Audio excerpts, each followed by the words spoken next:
en relativo buen estado, que fue enviada al propio George Romero y a la asociación que crearía su mujer y otros amigos suyos para preservar su obra. Romero la recibió 3 meses antes de fallecer, en el mismo año de 2017, pero bueno, le dio tiempo, digamos que a dar su permiso y demás, y la propia sociedad está fundada para proteger y para conservar la obra de Romero, y otras asociaciones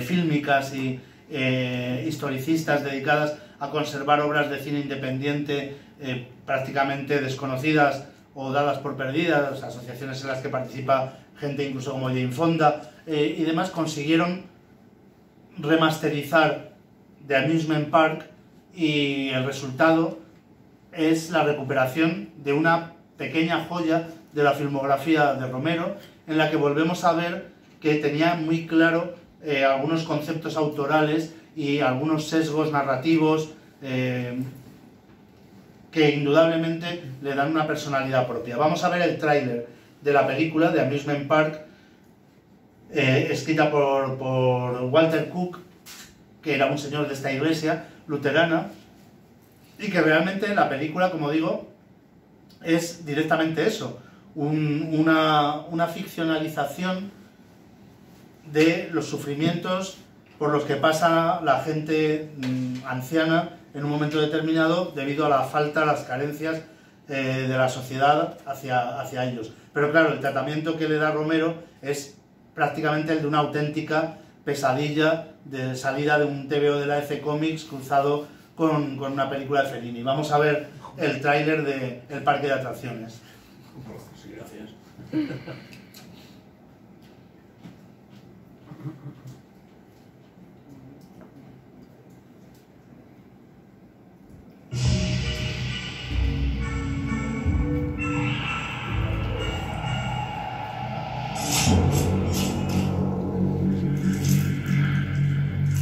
Ah, 2 young lovers. You want your fortune told. We want to see what our life is going to be like. What part of life? When we get old. Are you sure? Yeah. You must see it all to the end. There's nothing outside. I'm going outside anyway. There's nothing outside. Nothing. One of these times, the door will open in your life, and you will step into the amusement park. No, it's not. You really like it? Full of hope, anticipation for the future, and curiosity for what you will find there.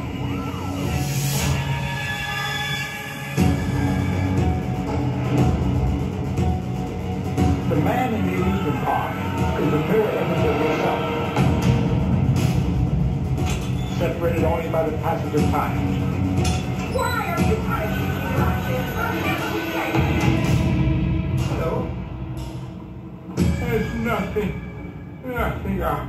out there. I'll see for myself. Bye.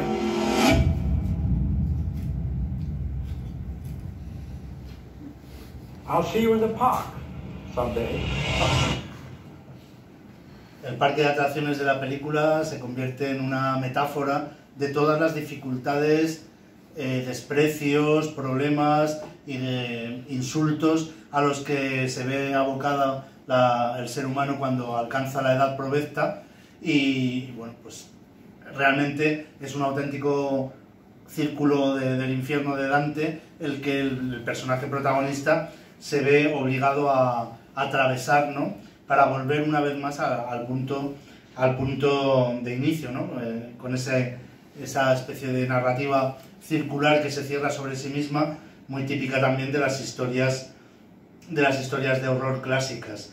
Con angulares, ¿no? Sí, está prácticamente toda la película, 53 minutos, rodada con gran angular y ojo de pez, prácticamente todo el tiempo. Lo copian todos de Fellini, ¿no? Creo que es el primero en usar angulares. Seguramente todos, además de Julieta de los Espíritus, sobre lo típico todo. de cuando ves una peli normal en una pantalla de tele que lo ves mejor, que le vas despierta, cuando ves angulares entras.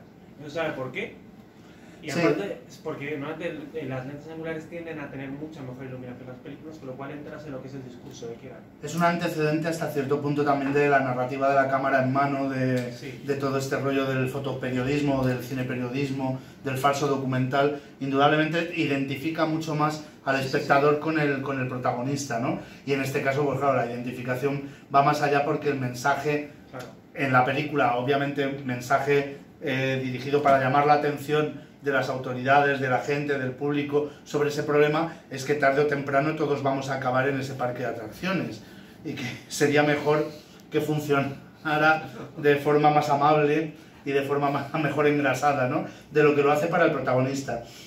Hay que decir que el protagonista, la mayor parte de los actores, si no todos, serán actores aficionados, gente de Pittsburgh, como siempre, gente que se prestó a colaborar gratuitamente con la iglesia que producía la película, etcétera. Pero el actor protagonista, Lincoln Marcel, iba a ser también uno de los protagonistas de la siguiente película de George Romero, de Martin, de la que vamos a hablar ahora un poquito. Pero quizá como paradoja, ya le veis ahí en la película que es un señor bastante mayor y que está bastante hecho polvo. Estamos hablando de una película rodada en el año 1973.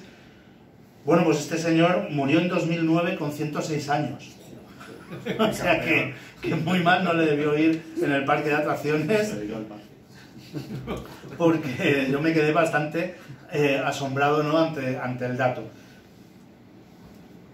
Recomiendo de verdad la visión de esta película, que no es difícil de encontrar ahora mismo, y que una vez más demuestra cómo se dan la mano muchas veces el cine más hecho por encargo, en este caso ni más ni menos que prácticamente un anuncio institucional, con el cine de autor y el cine de arte y ensayo, al mismo tiempo que la exploitation. Muchas de las técnicas y de los momentos álgidos de la película que vemos aquí en el parque de atracciones, pues son similares a los que vemos en la Estación de la Bruja, Season of the Witch, y a los que vemos en las películas de zombies de Romero. También todo ese tratamiento expresionista de la imagen a partir, pues eso, del gran angular, a partir de los contrapicados y picados, etcétera, está omnipresente todo el tiempo y, bueno, pues es una de las características de gran parte de la obra de Romero.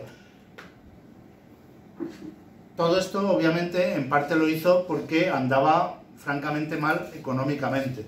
Ninguna de sus últimas películas, The Crisis o la Estación de la Bruja, habían tenido el más mínimo éxito comercial y estaba a punto de arruinarse cuando consiguió sacar a flote su siguiente proyecto. Su siguiente proyecto es otra película que no tiene mucho que ver con los zombies y que sin embargo también se ha convertido por derecho propio en una de las piedras angulares del terror moderno de finales de los años 70 y sobre todo también en una visión innovadora y muy distinta de otro mito clásico y gótico del fantástico, ¿no? Si con La Noche de los Muertos Vivientes Romero había llevado el zombie y el muerto viviente a un territorio materialista, splatterpunk, avant la lettre, un territorio físico totalmente y que carecía de explicaciones concretas, si acaso una leve pátina más bien de ciencia ficción que de horror sobrenatural, aquí iba a llevar el personaje del vampiro a un territorio psicopatológico y a un territorio también de absoluta contemporaneidad y naturalismo. Vamos a ver el tráiler de Martin de 1977, dirigida y escrita por el propio George Romero y protagonizada por uno de sus actores fetiche, sobre todo obviamente a partir de su magnífica interpretación en la película, John Amplas. My name is Martin. I'm 84 years old. People think I'm crazy when I tell them how old I am. I'd like to be normal. I just have a sickness. The only way I can survive is by drinking blood.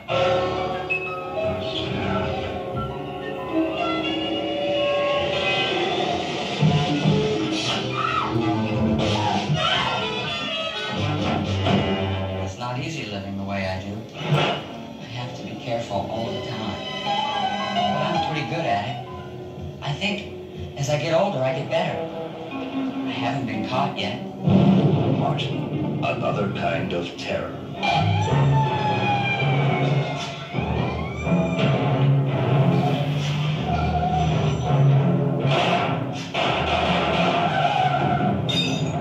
See, people don't understand what's wrong.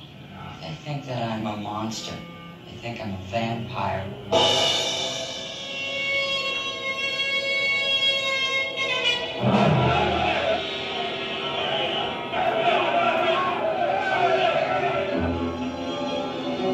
People don't realize those things I see in the movies are not real. I don't have a whole lot of women.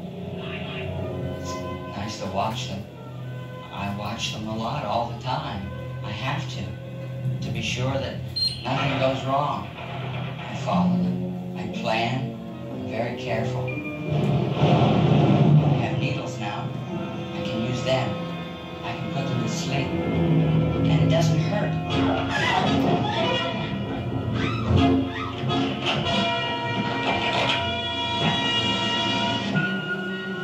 Martin, another kind of terror. I would like to be like everyone else. I can do things that I don't necessarily like to do.